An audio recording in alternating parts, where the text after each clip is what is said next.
பேரறிஞர் பெருந்தகை அண்ணா, பாரத ரத்னா புரட்சி தலைவர் எம்ஜிஆர், புரட்சி தலைவர் இதயதெய்வம் அம்மா அவர்கள் இருவரும் தெய்வங்களுடைய மறு வடிவமான புரட்சி தமிழர் ஐயா எடப்பாடி அவர்களை வணங்கி அவர் வழிகாட்டுதலோடு இந்த கருத்தை மக்கள் முன் வைக்கின்றேன்.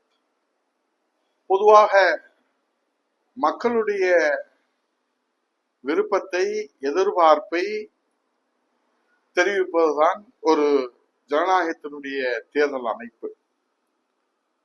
தற்போது கலை உலக சாம்பியனாக வெற்றி பெற்ற விஜய் தம்பி அவர்கள் ஜனநாயகத்தினுடைய பரிசை பெற்றிருக்கிறார்கள். ஜனநாயகத்தின் பரிசு அவர் பெற்றிருப்பது இப்போது எல்லோராலும் விவாதிக்கப்படுகிறது, ஆச்சரியமாக பார்க்கப்படுகிறது. அதே நேரத்திலே இந்த ஒரு மாதத்திலே அதிர்ச்சியாகவும் ஆகியிருக்கிறது. இந்த தேர்தலில் வீசியது விஜய் அலையா அல்லது விபரீத அலையா என்பதுதான் இப்போது அதிர்ச்சிக்கான காரணமாக இருக்கிறது. காலம்தான் இதற்கு விடை கொடுக்க முடியும்.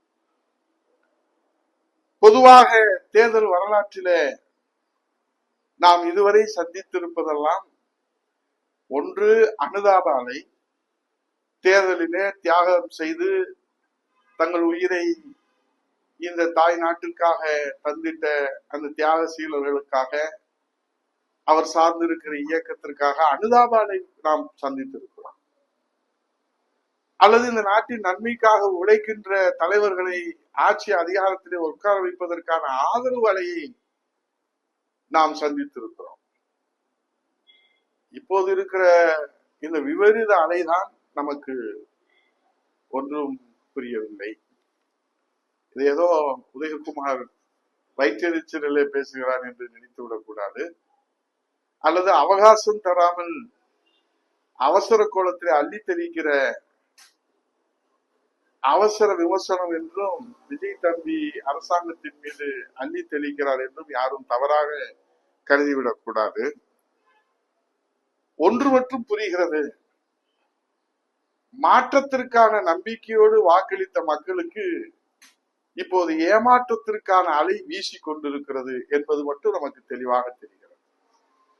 ஏன் இப்படி நான் சொல்லுகிறேன்? எல்லோரும் இன்புற்றிருக்க நினைப்பதுவே அல்லாமல் வேறொன்றும் அறியேன் பராபரமே என்கிற தாயுமானவர்களுடைய அந்த வார்த்தைக்கு உயிர் கொடுக்க உழைத்திட்ட போராளிகளை மறந்த தமிழ் சமுதாயம் இன்றைக்கு கோமாளிகளால் ஆளப்படுகிறதோ என்கிற அதிர்ச்சி ஏற்பட்டிருக்கிறது. எல்லோரும் இன்புற்றிருக்க நினைப்பதுவே அல்லாமல் வேறொன்றும் அறியேன் பராபரமே என்கிற தாயுமானவரின் வரிகளுக்கு உயிர் கொடுக்க உழைத்திட்ட, இரவு பகல் பாராது உழைத்திட்ட அந்த உத்தமர்களை, ஆகவே போராளிகளை மறந்த தமிழ் சமுதாயம் இன்றைக்கு கோமாளிகளால் ஆளப்படுகிறதோ என்கிற அதிர்ச்சி இன்றைக்கு நமக்கு ஏற்பட்டிருக்கிறது. ஏன் இதை நான் சொல்லுகிறேன்? பதவி ஏற்பு விழாவிலே விஜய் தம்பி சொன்னார்கள், தங்கள் தேர்தல் வாக்குறுதிகளை நிறைவேற்றுவதற்கு கால அவகாசம் வேண்டும் என்று. இன்றைக்கு நிதி ஆயோக் கூட்டத்திற்கு சென்று வந்திருக்கிறார், நன்றி அறிவிப்பு கூட்டத்திற்கு வந்தார். அவர் முதலமைச்சராகி இந்த ஒரு மாத காலத்தில பதவி ஏற்பு விழாவிலே வாய் திறந்தார்.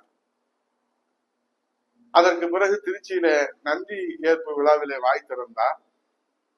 நிதி ஆயோக் கூட்டத்திலே 5 நிமிடம் பேசியிருப்பதாக செய்திகள் வெளியாகி இருக்கிறது. நாம் கேட்பது என்னவென்றால், தற்போது விஸ்வரூபம் எடுத்திருக்கிற மேகதாட்டு அணை பிரச்சனை, முல்லை பெரியார் அணை பிரச்சனை, வைகை ஆறு தூய்மை பிரச்சனை, மதுரை எய்ம்ஸ் மருத்துவமனை பிரச்சனை, மதுரை கோயம்புத்தூர் மெட்ரோ பிரச்சனை, மதுரை தூத்துக்குடி தொழிற்சாலை எக்கனாமிக் காரிடார், இது போன்ற வளர்ச்சி திட்டங்களை, மதுரை விமான நிலைய விரிவாக்கம், இது குறித்து எதுவுமே வாய் திறக்க மறுக்கிறாரே விஜய் தம்பி நம்ம முதலமைச்சர். இதையெல்லாம் பார்த்தால் இது விமர்சனம் அல்ல. என் அன்னை தமிழக மக்களே, எங்கள் உயிரினும் மேலான வாக்காள பெருமக்களே, இது விமர்சனம் அல்ல. இதை பார்க்கிற போது என்ன உணர்வு ஏற்படுகிறதோ அதை சொல்லுகிறேன்.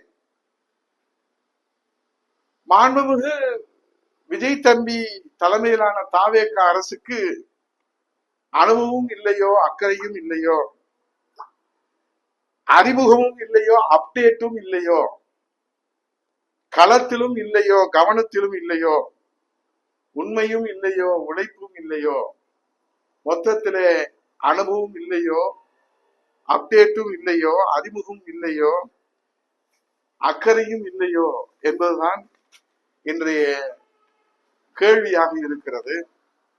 மொத்தத்திலே விஜய் தம்பி அரசாங்கத்தின் மீது இது அவசர விமர்சனம் அல்ல, இது அவசியமான விமர்சனம் என்பதை முன்வைத்து, மாற்றம் வேண்டும் என்ற மக்களுக்கு இப்போது ஏமாற்றத்தை தந்து கொண்டிருக்கிற இந்த நிலையே தொடருமோ என்கிற வேதனையின் வெளிப்பாடுதான் இந்த கருத்து என்பதை சொல்லி, ஜனநாயகம் மிக வலிமையானது.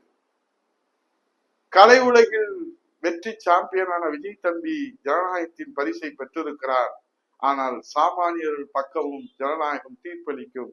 சாமானியர் எடப்பாடியார் லெஜண்டாக, வரலாற்று நாயகனாக காலம் அடையாளம் படுத்தும். அந்த காலம் நமக்கு வெகு தொலைவிலே இல்லை. நன்றி, வணக்கம்.